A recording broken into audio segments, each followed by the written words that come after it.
Cool. And we're live. Well, we're not live, we're recording. But all right. So hi. My name's Jamaica. I'm the lead organizer along with Matthew Killen and Javon Franks in higher ed, but my baby is SPC. So I'm here today to congratulate y'all because as of 4 o'clock today, adjuncts at SPC have the right to vote on their first union contract. It's an unprecedented contract in these unprecedented times. So, I mean, Hey. Was it pretty easy, Angela? You're on mute, Angela. Angela, you're on mute. Yes, I'm having a salad party. Yes, it was very easy. I just found it. I'm excited. Hey, question. That whole time period, Zoom just closed on my end. Could y'all still hear me? No. Okay, I was gone. Okay, I was like, sorry. I don't know where we were. Congratulations. Jamaica. Here. So Jamaica. Yes. Make me a co-host. Make me a co-host, please. Yeah, no problem. So I want to go ahead and get moving since I'm having issues with Zoom. I'm gonna make Carmen, and if you could make me co-host. So congratulations, you're voting for your contract. Voting begins today at 4 o'clock, and it runs through December 7th. That's the following Monday. So adjuncts have a full week to go ahead and get their votes in. Really quickly, I want to explain ratification. So ratification, essentially, it just means you're voting on your contract, whether you want it or not. We're going to take this time today to discuss really briefly what you've won through your contract, what you have to look forward to, but most importantly, how we're going to maintain our union and make things better going into our next economic reopener. And I believe that's it. I'm going to pass it to Rick so he can go ahead and just start discussing just the contract. And everyone, if you're not speaking, please be on mute.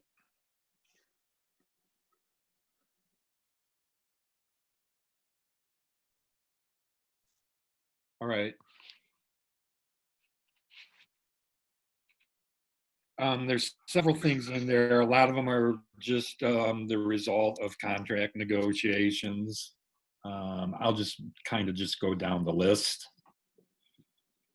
The very fact that you recognize that as a union gives you a step up immediately, whether you have a contract or not. But this one, actually, we made sure to put in some language around it. So in the recognition clause,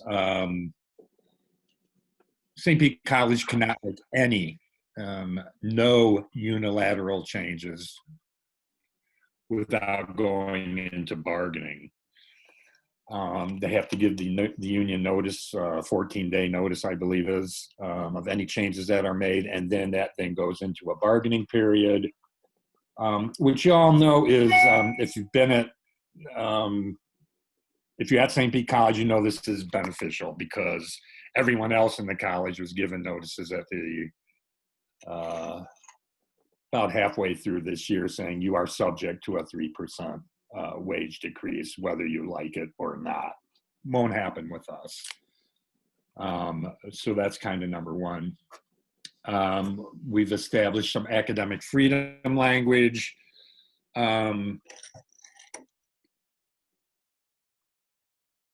We opted kind of for the more vague language, as it will cover us in all cases around its selection of books, et cetera, et cetera. I do expect this to get into the grievance procedure. But it was interesting that we chose to take the more vague language, which is open to interpretation. And I was surprised that they went along with that. So we feel that that was kind of a win on that. All the kind of union rights package, the right to distribute lit, the right to information. This is a big one. I wish that we had the language that we had that we have now in the contract when we began bargaining. There's things we never received from information requests. Now they have a time limit, and when we make a request, they have to deliver it within a certain time period. Then that becomes subject, if they don't, to the grievance procedure, to arbitration, blah, blah, blah. So that's a good one. Non-discrimination clause, good thing. There's a grievance procedure, obviously, which ends in arbitration. The right to be represented by your steward or another rep. These are things that are in all of these contracts. And every one, we made them a little bit better and with a little different language depending on the situation. But you now have the right to have a rep if you're in the union.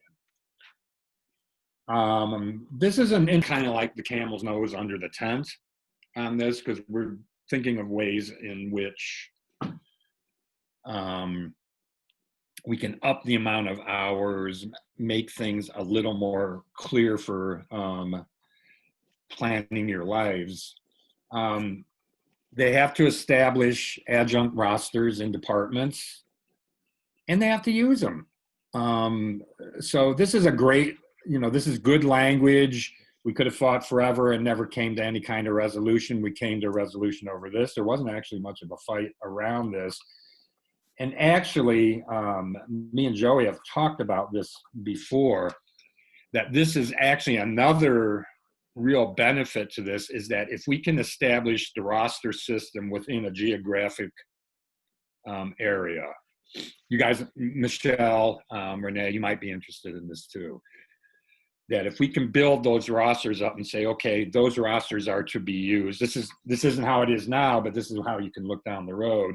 Those rosters would be used at USF, HCC, St. Pete College, so that if you wanted to spread out and we wanted to get our people more work, we've done the necessary beginning works on that. So I'm looking at that as a major win.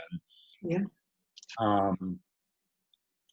Teaching assignments, probably the most outstanding thing we could do there, and the only reason that we were able to actually accomplish this with hardly any kind of fight from the boss was they don't have a union, full-timers.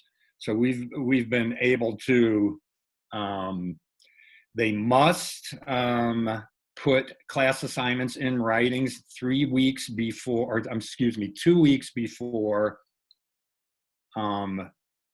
classes start. Once classes are locked in, nothing can happen to them. There's no overload for full-time. This is a huge deal, right?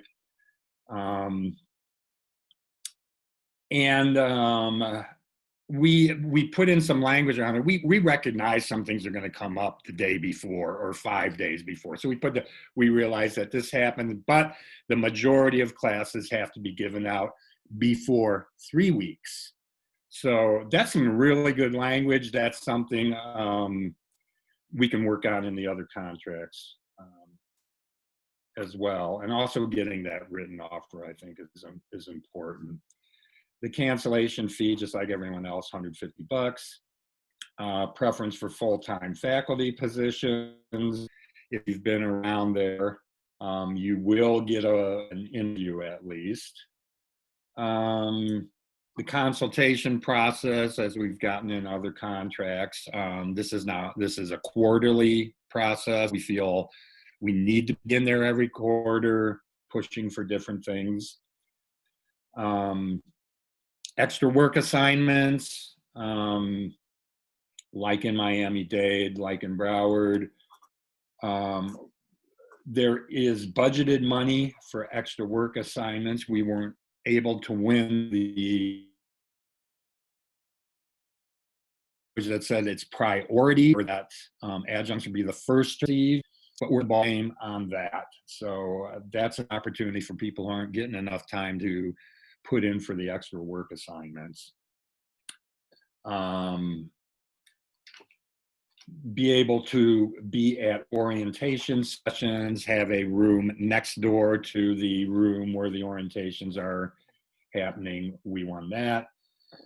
And then this is really all leading to the economic reopener, bargaining reopener, which will happen in July of 2021. So we're really 7 months away, but by the time we're ready to be preparing, which will be in 2 or 3 months, right around the time of your first consultation meeting, this is how this all works out, right? You'll be able to actually begin to bring up the issues to get the data that you need from the college. And there'll be a specific timeline that they have to deliver that in.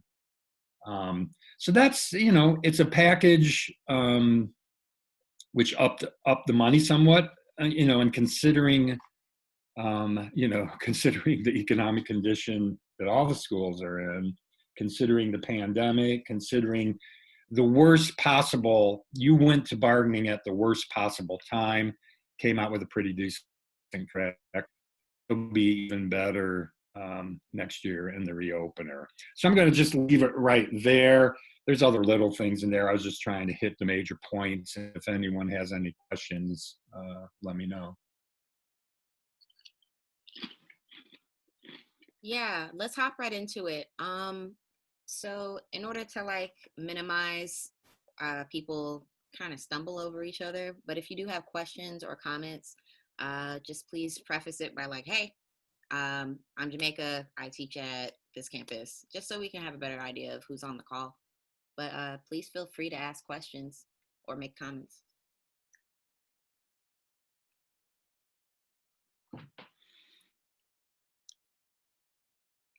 Amy, I saw a hand.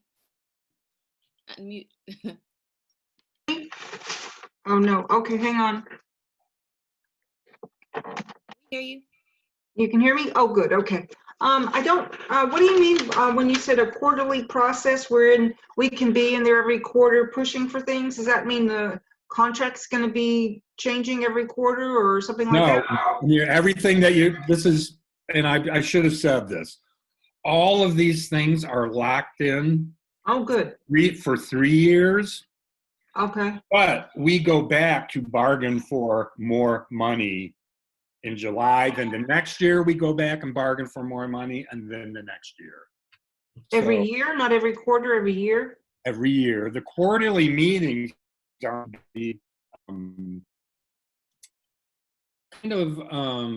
they're meant to be collaborative labor management meetings where you bring up problems or begin to talk about what you're going to talk about at your contract reopener.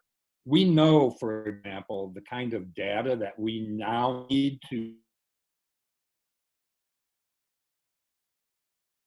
so we can put together the best case in the application. We want to know how much work everybody is getting, how much time that they've spent there, all of those. We got some of it, and then they didn't have another semester of it. This time, because of the language we have in the contract, we have everything sitting before us well in advance of when we need it at negotiations. But the quarterly meetings now, and Amy, this isn't just open to the bargaining committee. This is what the group now has to put together. Who do we want to be there? What issues are we going to bring up? What are the things that we're going to be going for next time? And that's when you begin those kinds of discussions. So I hope that's a little clearer for you. Yeah, that's great. Thank you. I appreciate it.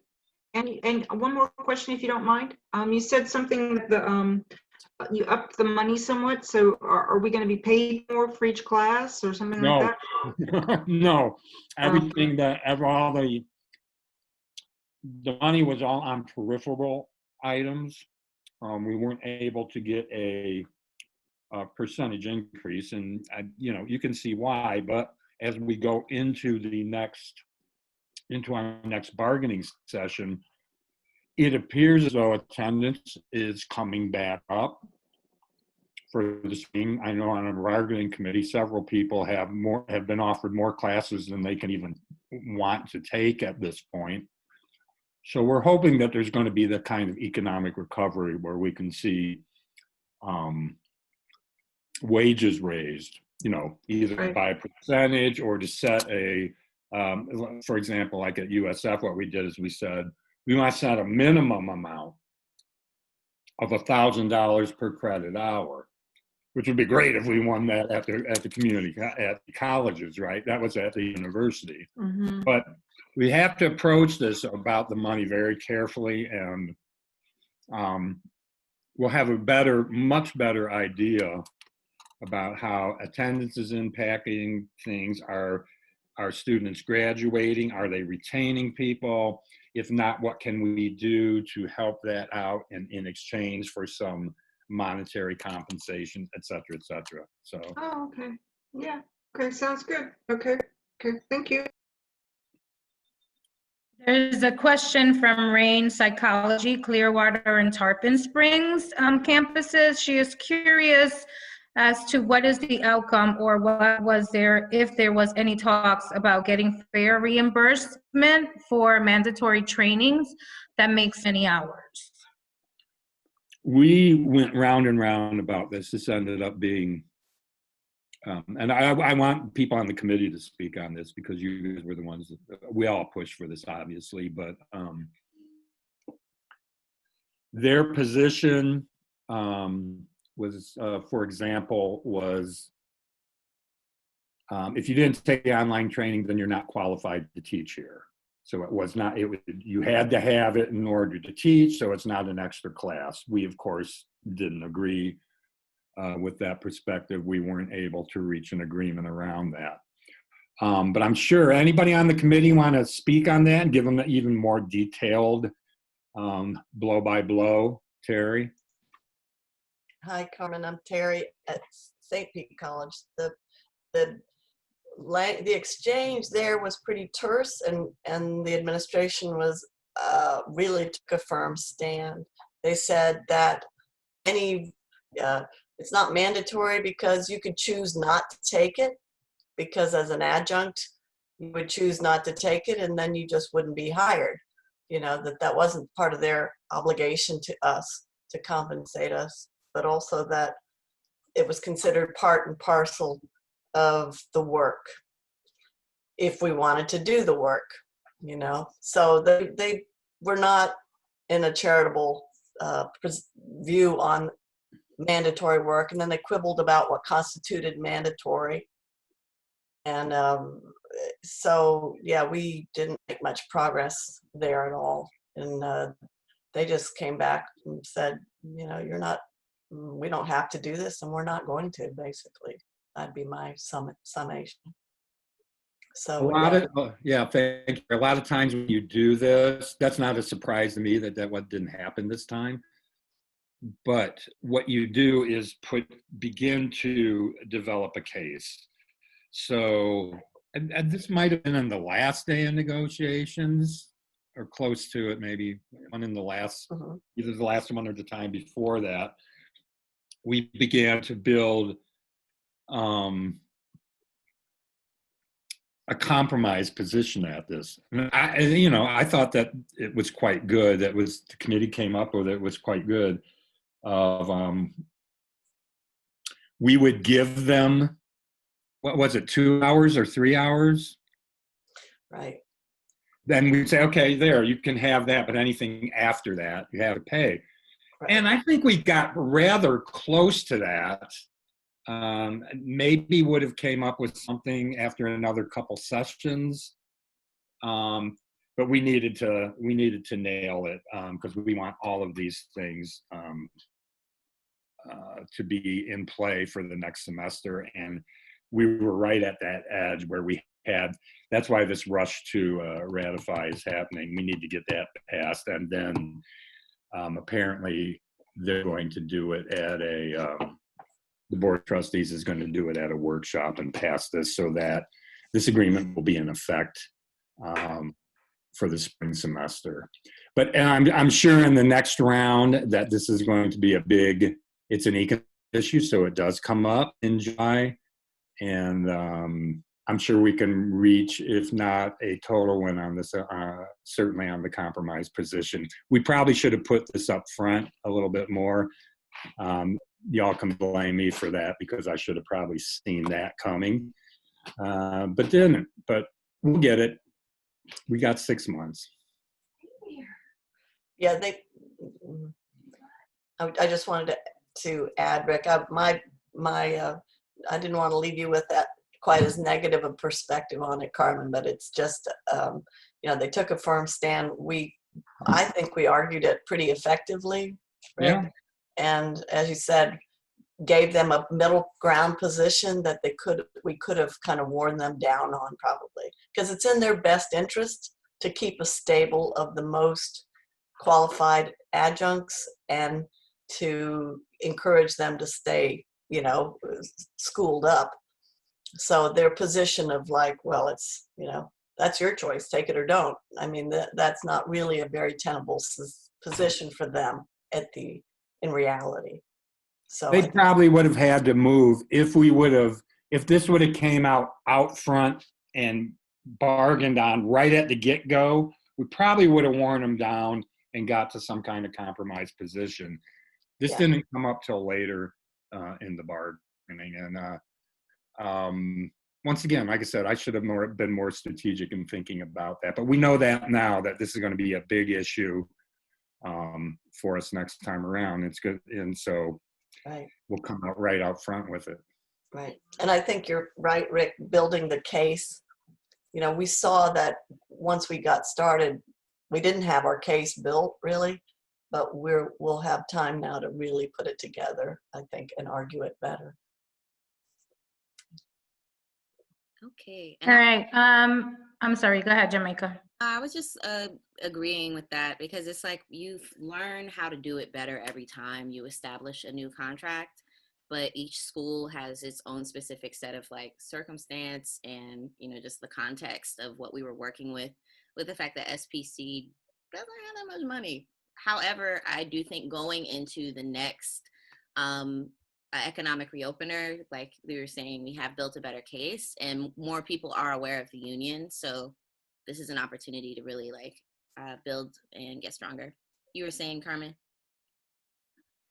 Okay, so actually the question, I have like Glenn, Angela, that's in the order for your next questions. They already raised their hands. Fox, I know you were kind of like lost on what the issue is. This is regarding, and Rick, go back to that question. I'm trying to go back also that you guys just answered. Mandatory trainings. Mandatory trainings. There you go. Yeah. So now I am going to pass it on to Glenn. Go ahead. Then Angela. Yeah, hi. My name's Glenn Torres-Felsi. I'm at the Clearwater campus. I have a question on the reopening in July, I guess. When I was looking at the language, it seems we get to raise a couple things. They get to choose a couple articles that they're going to raise. Right. And then it says in the agreement that if we don't reach some sort of tentative agreement within 30 days, it then goes to the board for resolution. And I guess that's what I was really wondering about. How is the board different from the administration? And what's that kind of process like that, is it just binding whatever the board decides? Or if you could walk us through that a bit, that'd be great. Thanks. That's a really good question. And this is our language. We like it this way. So let me explain what happens. In a normal situation, on a reopen or on anything, you bargain until you reach impasse where there's no movement anymore. There's a couple of, that's basically what it means. There's no movement.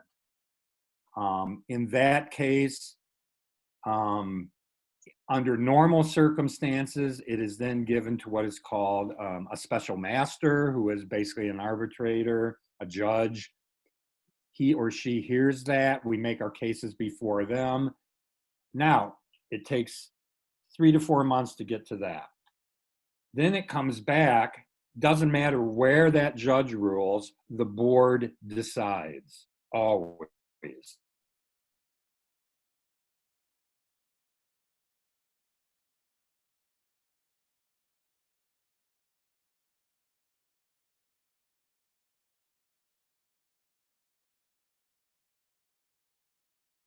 Europe has a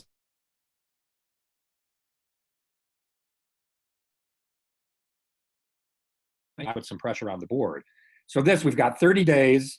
We have these couple of points with these quarterly meetings to actually begin to bring up the items that we're going to be negotiating. They're going to know what's coming. We're going to know what's coming. If we can't reach agreement after 30 days, it will go to the board. Now, to think of who sits on the board of trustees is actually the critical question here. On the current board of trustees, we actually have relationships with a couple of them, not enough.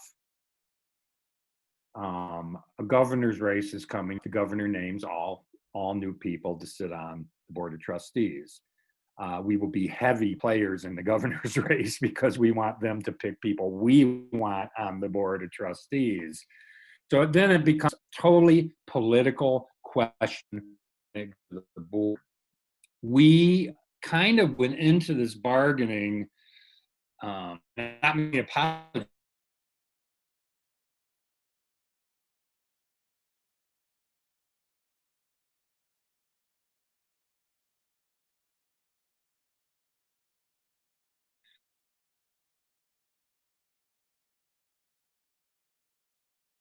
Never hear exactly what's going on at bargaining. It's a conversation between them and, in this case, the attorney Mark Levitt.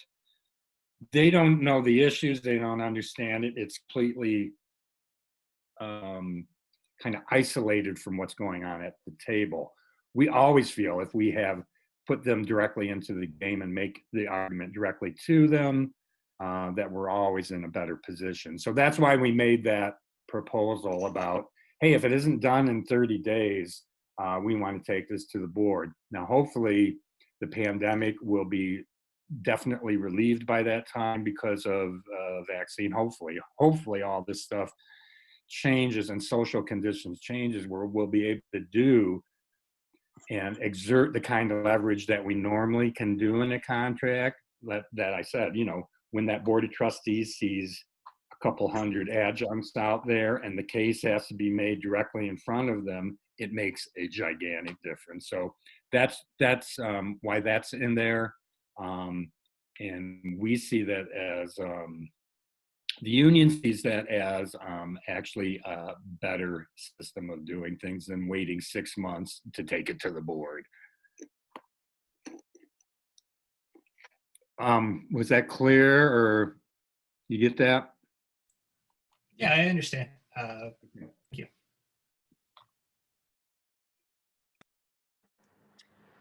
Angela? Hey, I really didn't have a question. I was kind of piggying back on what Terry and Rick were talking about earlier. So I keep my time back for somebody else to ask a question or do what needs to be done. Thanks. Do we have any more questions?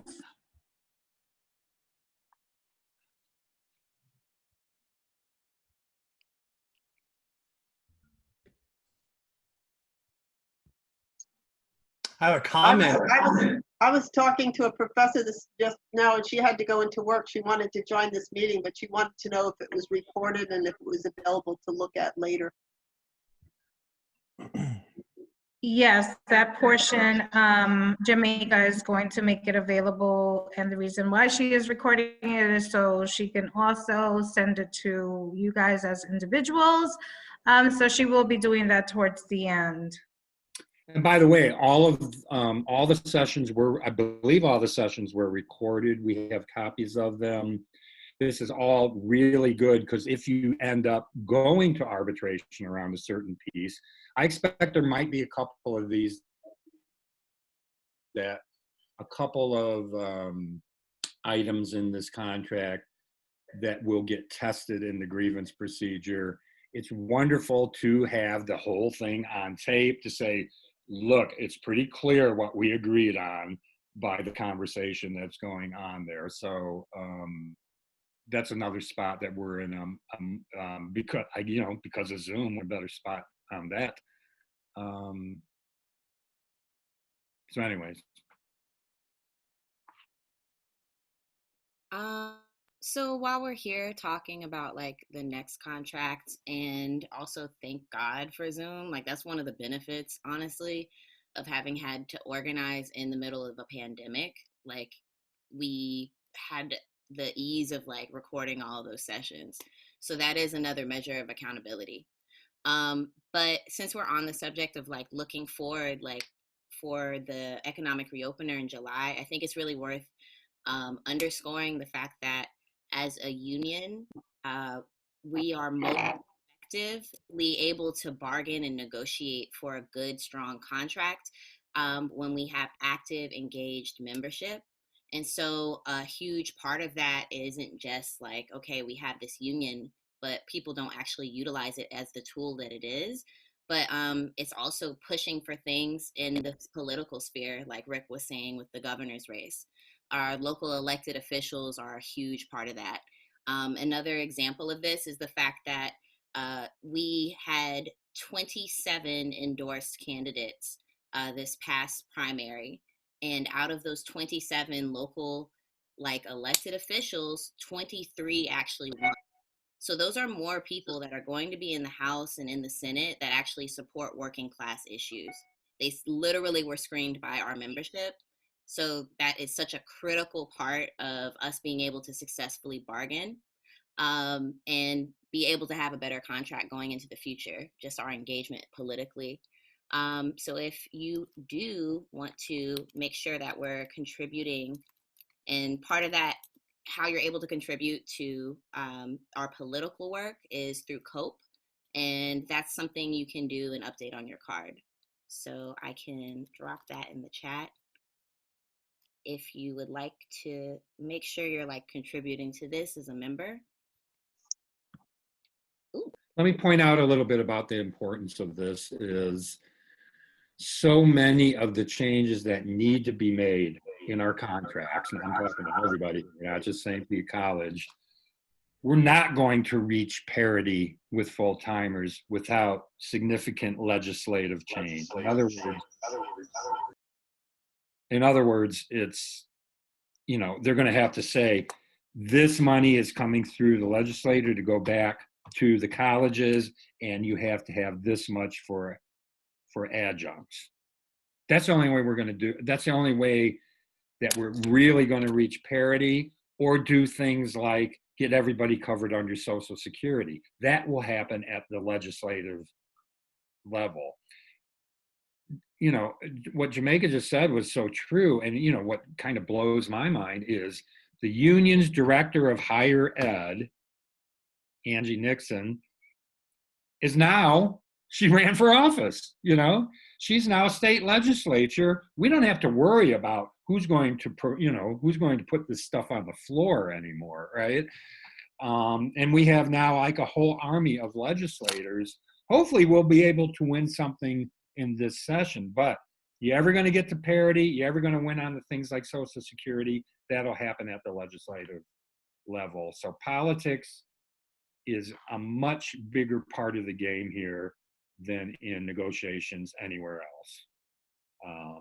And that's generally the case that it is in the public sector where most of our stuff is. Could I just comment on that last point, Rick? I'm Susan Peterson, and I have 25 years in public education, and my Social Security payments that I get in my bank account after Medicare are $230.70 per month, because the colleges and public schools where I've taught, mostly part-time, did not have to put in 1 cent. And we have never had a choice about where we want the money they take out for pension funding to go. So thank you for bringing that up, Rick. I think that's a very important point, and many of the younger professors don't know about that. I saw you sitting there, Susan, so I thought I'd bring it up.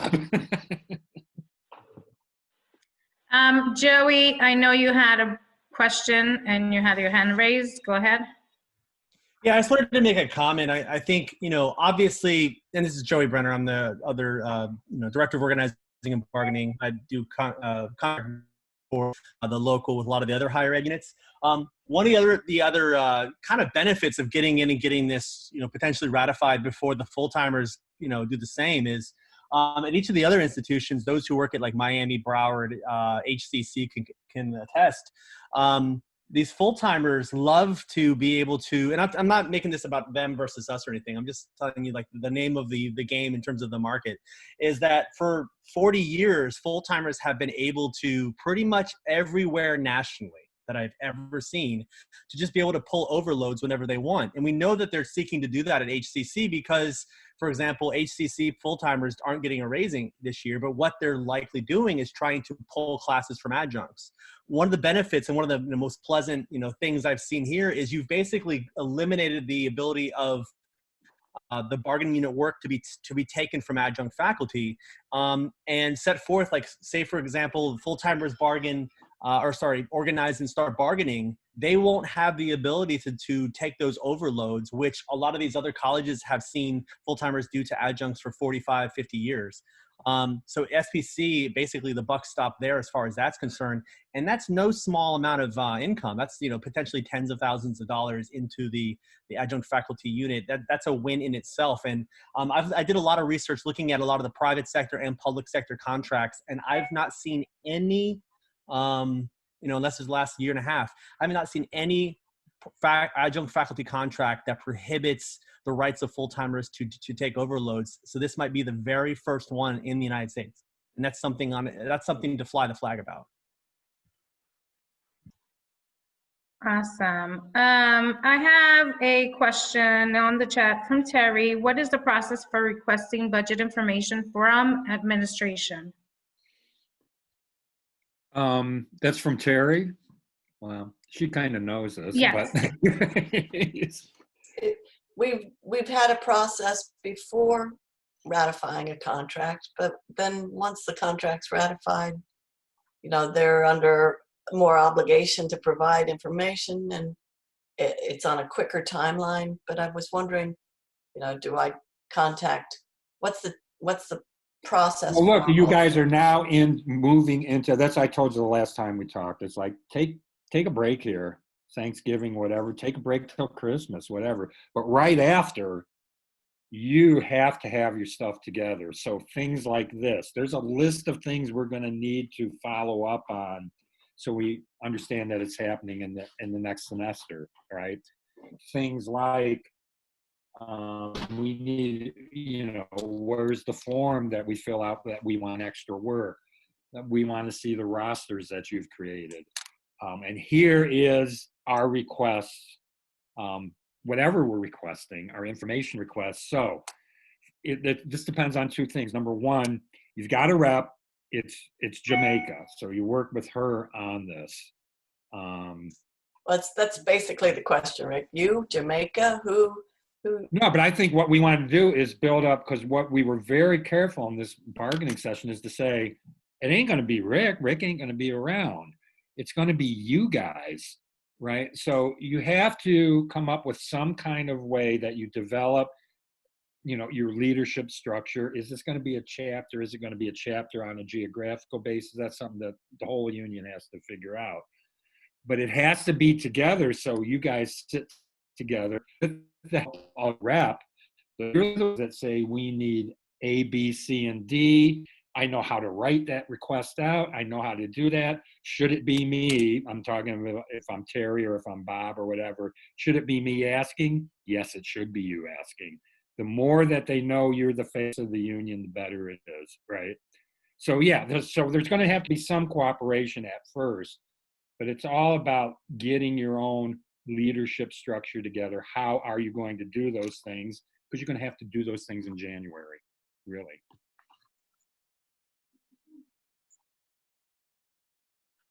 Yeah, because Bob, go ahead. yeah, can you hear me? I'm on my phone. Yes, we can. Yes, we can hear you. All right. I think we did a fantastic job. Joseph was talking about what we were talking about last week, about how the full timers. We're the first group that really has been able to do something like that. But I just, and I guess Kevin's not here, but and I guess I'll have to be the negative guy. But I'm not trying to be negative, but it's just we do have to be very vigilant, and I think we have to be more aggressive. I mean, this is what the point I brought up it seemed to me, it just doesn't seem to me that the people we were talking to, especially Matthew Loud-Troth and the lawyer, the main lawyer there, Mark Levitt, it just seemed very condescending to me. And it seems like the less we get now, the harder it's going to be to get later, because they don't seem amenable to doing anything. Maybe I'm reading them wrong, but it seemed like what they gave us was, they thought it was more than they should be giving us. Somebody mentioned, while I was still on the highway, I heard somebody talking about how people were talking about the condescending attitude, and that's what I got. I mean, I know we got a lot out of this. I congratulate all of us, Rick, Jamaica, we all did a good job. We got a lot. This is phenomenal. But going forward, I'm not particularly optimistic about getting a lot. If the same people are there in the meetings, and I don't know what we're going. Bob, this is where it comes to building the power within the union. Requesting more, because the more you request, the more you get. Fighting for whatever it is that you have in your priority list, and definitely not giving up. That's what I want to do, be more aggressive and fight. Yes, that's exactly my Times point. are going to be changing. I know it's unprecedented, and because it is an unprecedented time that we are living at the current moment, we are all glad that we have a contract, and it's going to be binding contract. So not saying that it's not going to get better. It's definitely going to get better, because you're going to build from this contract. You're going to build up. You're not building down. I understand that. I want to temper the enthusiasm a bit, if that's okay. Can I jump in? Bob, how are you? I'm Michelle, and I'm also an adjunct. And we did our contract at Broward. And there have been lots of ups and downs. We didn't get everything we wanted. I got a start, and we did get respect. And they never treated us like employees before. And so just like I tell all my colleagues, and I tell everyone that I speak to, we really have to build together. We have to make those phone calls, we have to talk to our colleagues. We have to build our membership. This is a big movement, guys. This is faculty forward. This is not even just in Florida. This is all over the country. You should be inspired. You should be pumped up to continue on. I know there's still going to be down times and times when things don't feel like they're going right. But enrollment's going to go up. I think we are going to get government money. I feel very confident about the administration that's coming in right now. Things are looking really so much better than they were just a few weeks ago. I just want to remind people of the power that you all have built here, and what you have done is amazing. And just continue to do that and continue to build on that. Right. I'd like to agree. Those are all things that there's no disputing any of that. I mean, those are all obviously you have to keep fighting and keep trying and all, and then we will do that. I just, like, there's one point that we were just talking about, and I just want to know, how are we going to enforce it? That's like, for instance, I go in the spring and I get 2 classes within 3 weeks before the semester starts, but the woman in charge of the math department at SPC, she doesn't have an adjunct contract in front of her. So she's doing the same thing, the same way she's done for the last 15 years. The full-timers come in and they say they want this, this, and this. So she gives it to them. How does she know? How do the people that are in charge? Bob, here what happens there is they are given a copy. That's where arbitration comes in. Yeah, they go through orientation now. Every one of those managers has to have a contract, or they'll violate the contract. Yes. Okay. I didn't know that. I didn't know that. By the way, I'm going to say something in support of you, Bob. Yes, we went in, like I said, with our hands tied behind our backs. Everyone agrees with that, right? It was what was it? We had 7, 8 people in the committee against them. Next time you'll have hundreds, right? If you don't, it's your own fault that you didn't. I just thought, you did a great job, Rick. Yeah, this is It's not about fantastic. me. It's about being aggressive and having the bullets in your gun to shoot when you need it, right? Exactly. But it seems like these meetings are just like love fests, and I'm a hippie and all that, but love fests are great. But I think we just have to be aggressive. We have to keep our nose to the grind. These things are not going to come easy. This is a classic slave laborer versus management situation. These managers are not willing to give us anything that they don't have to give us. That's absolutely. So we have to take it. And we have to take it. But take it aggressively. People, cutting you off. Go ahead. Other folks that were trying to make some comments, and we are ending, and we're getting to the last 13 minutes. But I hear you, and I do believe, I agree, we have to be more aggressive. And so, like we were saying earlier, we're going to continue to try new tactics and grow the power of our union outside of those bargaining sessions by having more engagement, building our membership so we can walk in and actually display that power at the table. Because you're right, and the only way we can do that is by organizing. This is a larger legacy, and every union, whether they're food service workers or janitors, they get disrespected by their boss.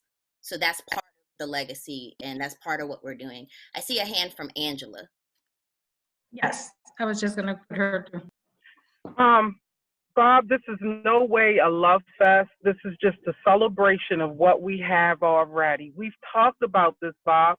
We got to fight together, but the only way we can fight is if we keep growing, and if we keep inviting people to join the union, and if we keep showing people that there are ups to this. And in this particular meeting, we really need to be stressing to people that there are ups, that we have quarterly meetings with leadership, that we have the right to go back for economic rejoinder every year in July, that we will negotiate other contracts. This is a stepping stone during a pandemic. Hell, I think we did damn good for during a pandemic. I'm not saying that we got everything that we wanted, but we bargained for this. You were at that table, Bob, and you know that we bargained and we fought hard for what we have. And I want everyone else on this call to know that we fought hard to get what we have. And this is not the end, this is just the beginning. But this is where the work comes in. This is where we have to get other people to join. This is where we have to ask people to donate to COPE. As a matter of fact, I just filled out my COPE form, y'all. So we have to get other people to donate to COPE. We have to keep talking political strategy. This is why we got to come together. It's not SPC, not just the mid-state, but the whole state, all of us in higher ed. We got to come together. So this is the beginning, not the end all, the beginning. So it's not being Pollyanna. It's not being overly jubilant. It is rejoicing in what we do have. This is the beginning, not the end. I'd like to jump in there for Bob. You probably like this. At Miami-Dade College, they wouldn't allow us to have any bargaining meetings on campus. And the first meeting was in a great big ballroom in a fancy hotel, and the air conditioning was freezing. And what did they serve? Ice water. And the tables were far apart, and their lawyer was acting all pompous, and you could hardly hear anything. And Rick completely, I won't say he wiped the floor with them, but he knew the lawyer was very disarming. On the break, we turned up the air conditioning and we moved the tables together, and then we had our meetings in public library meeting rooms. We got a choice, but they try all these tricks to sort of talk down to us, but they're not as cool as we are. So anyway, I get your point about the condescension, but we got what we needed and we made a good start. Great. Since it's coming towards the end, for the time's sake and to respect your time and everyone's time, I just wanted to ask, is everyone adjuncts here in this chat at the current moment? If you could raise your hand if you're not a member, and we have dropped a link so you can complete your membership form.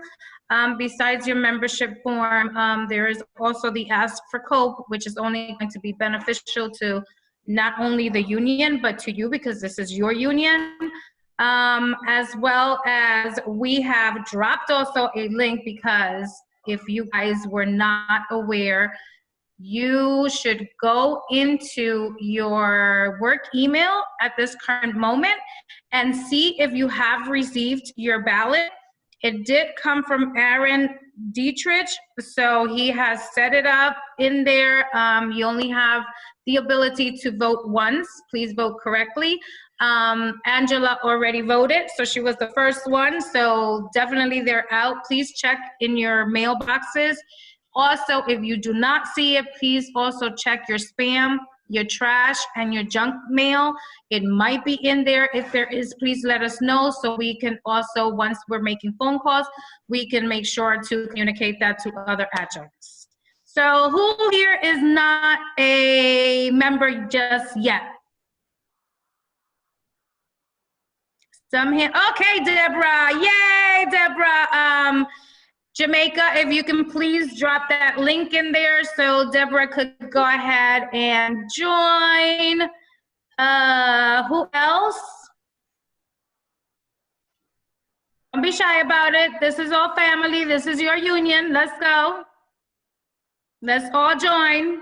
It's a safe, y'all. Safe. Okay. Let's try and get at least 2 memberships out of this meeting. And anyone else that is not a member, please, we're just going to drop that link in the chat. Jamaica just put it in there. Please join. Also, we have dropped a link, and Matt, if you could go ahead and do that again. You guys now have your ballots in your mailboxes.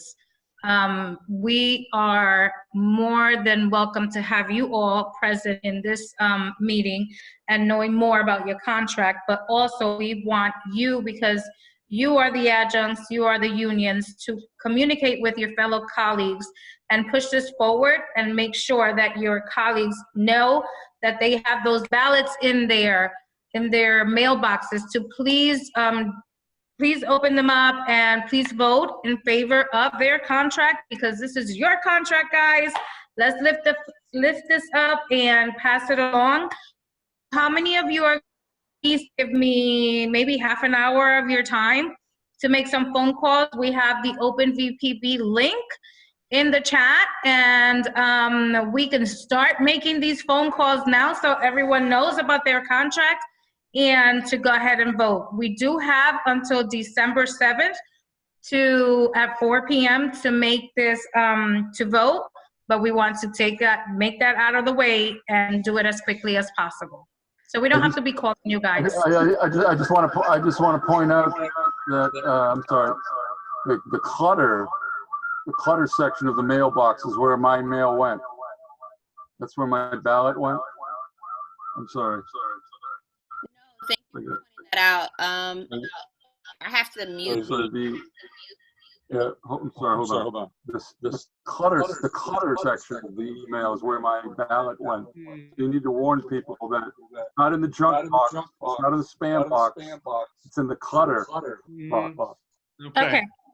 There's Awesome. a clutter box. We got it. Thank you. Okay, we got it. Bob, if you can mute your computer and then speak through your phone, because we're getting 2 feedbacks from you. Yeah, I did that. Thank you for pointing that out, because I did mute you, Bob, because the echo sounded like a stadium. Thank you. But thank you for pointing that out. I really quickly just want to show folks what they're going to be looking at and looking for to vote. So this is essentially what your ballot should look like. It's a secret ballot. It will be in your school's email.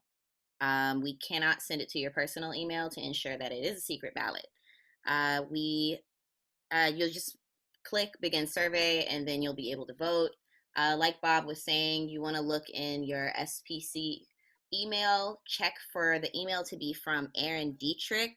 If you do not have your, and that's his name right there, if you have not received it, be sure to contact myself, but you will, we're trying to knock it out right now. And that should be it. And then we're going to have our vote count, and I'm going to stop sharing my screen. We're having our vote count next Monday at 4:15 when voting ends. So that's a celebratory moment because we finally did it after years of organizing. We've got this contract. So let's make some calls, y'all. Aaron, go ahead. Yeah, I was just going to say, so Angela, did the ballot for you go to Clutter as well? No, actually, it was in my main mail. So, and I guess it's because maybe you send me a lot of mail through there or something, No, or it's I may have. but yeah. Yeah, Um, or it may have been that I received something from you before. It went to my mailbox, and I like to always let union stuff in my main mailbox. okay. So All right, cool. Maybe you one got of those that as things. an approved sender or something. Yeah, and I'm losing my train of It's thought. very easy, everyone. It was click, click, and it was done. Yay! You guys will receive a confirmation email once you complete your vote that will have a link to the vote count meeting, which is open to everybody. That's a public meeting. And we didn't really touch on it. I know it's not a conversation for everybody, but I still wanted to throw it out there about our communications that we want to get out as a kind of a victory lap, a press conference of sorts. Rick, you're on mute, brother. You're on mute, Rick. Aaron, I'll talk with you about that tomorrow, and we'll roll it by the committee. Okay, sounds good. Thanks, guys. So Aaron, do you have some way we can get these people get their mail without having it go in the clutter box? I mean, I'm sure there's a lot of us that got it that way. They don't think to look at it. I knew it was coming, so I checked all of those folders. I don't think the normal person's going to check their clutter folder. I've never checked it before until now. Okay, so what we're doing is, because right after this call, we have a group of adjuncts and OITs and staff that are going to be making phone calls to members, potential members. We will make sure that we mention that. If they don't have it in their inbox, they should check their clutter box. And we will do it with them on the phone while we have them there. That'll be good. Thank you. Yes. And I was just going to throw it out there as kind of the contingency, the backup plan if we have to use it. We have the ballot that's been sent. It looks like some of them may have gone to clutter, some of them might not. If anybody needs a ballot and they can't find it, we can send them an additional one only to their employee email, and that will be as a provisional ballot. So if anybody needs it, get with your organizer or give me or anybody a call, and it's helpful if you guys can send me an email so that I'm able to kind of copy and paste and get those out to folks. Okay. Thank you very much. I saw a hand from Matthew. Did you have something you needed to say before we end the meeting? Can you hear me okay?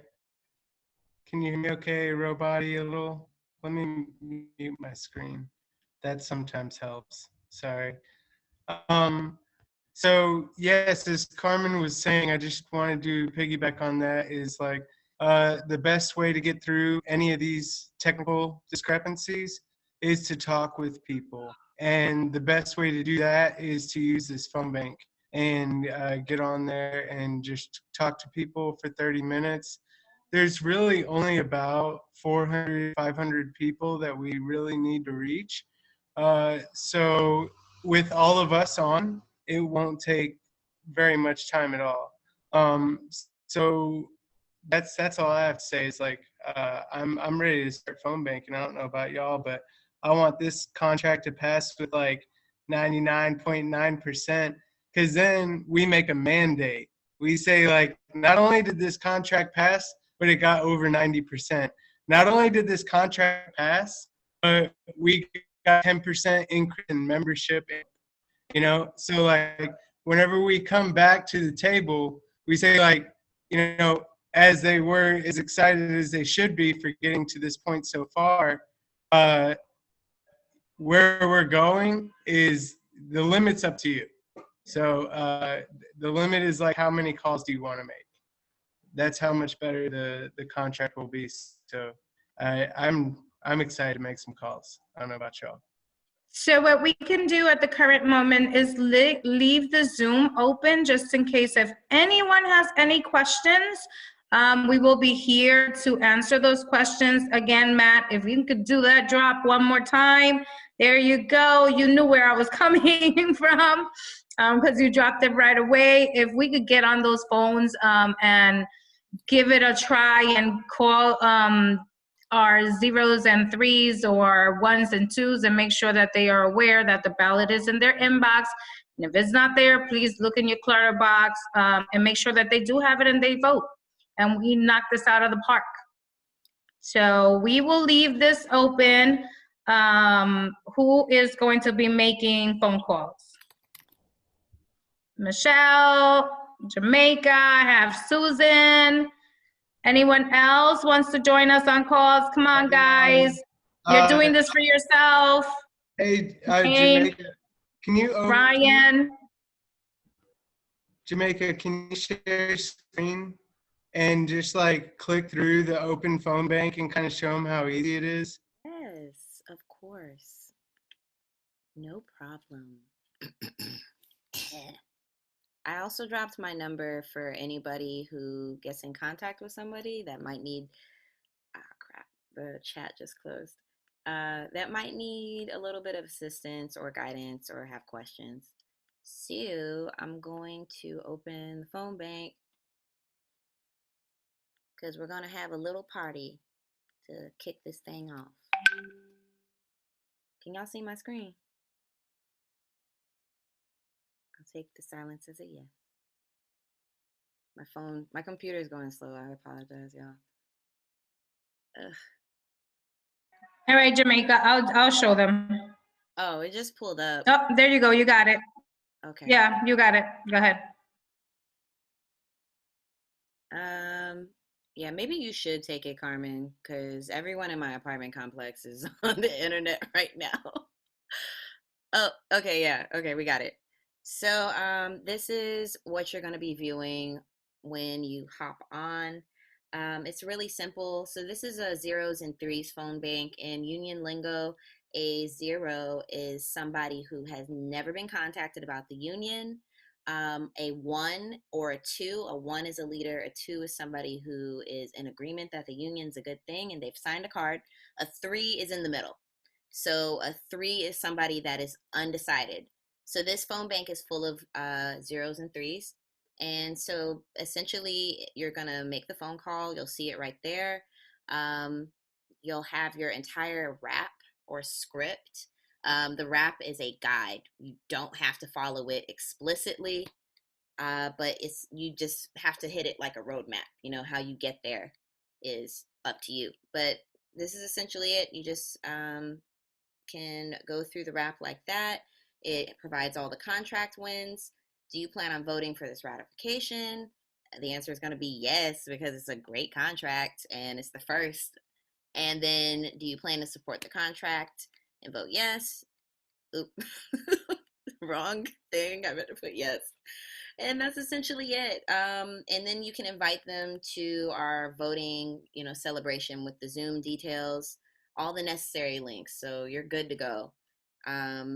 And you can write any notes, like if somebody has questions or comments, please write the notes. If they don't pick up, just put, I couldn't reach Amanda. She was busy. My computer's slow, but it'll pop up shortly. Okay, once you go ahead and if you couldn't reach the person that you're trying to call, if you click that I couldn't reach Amanda, it's going to give you a drop down of options, not home or did not pick up, was busy, call back, wrong number. So it gives you different options for the person that you're calling. That's if you can't reach them, again, like Jamaica said. This is a guide of the conversation that you will be having and the questions that you will be asking. In specifically as to the contract, will they be supporting the contract is what we really want to know. If there is someone that is on the phone, please, if you have them there, don't waste the moment of asking them, can you check at this current moment your email to see if you have the ballot? But that's only, you're going to only push that question if that person is in support of the contract, of course. So definitely, yeah, we're gonna be here. So if you have any questions, just let us know. All right. And you could give us half an hour of your time. I know you can. You could do this. Woo, it's gonna be fun. It's a contract ratification kickoff party. And if you also have questions, drop it in the chat. And I put my number there. So please, if you have questions, also there's bargaining team members here as well, but hit me up. I'm gonna be your rep. It's exciting. Well, I am your rep, so. Gonna start making calls.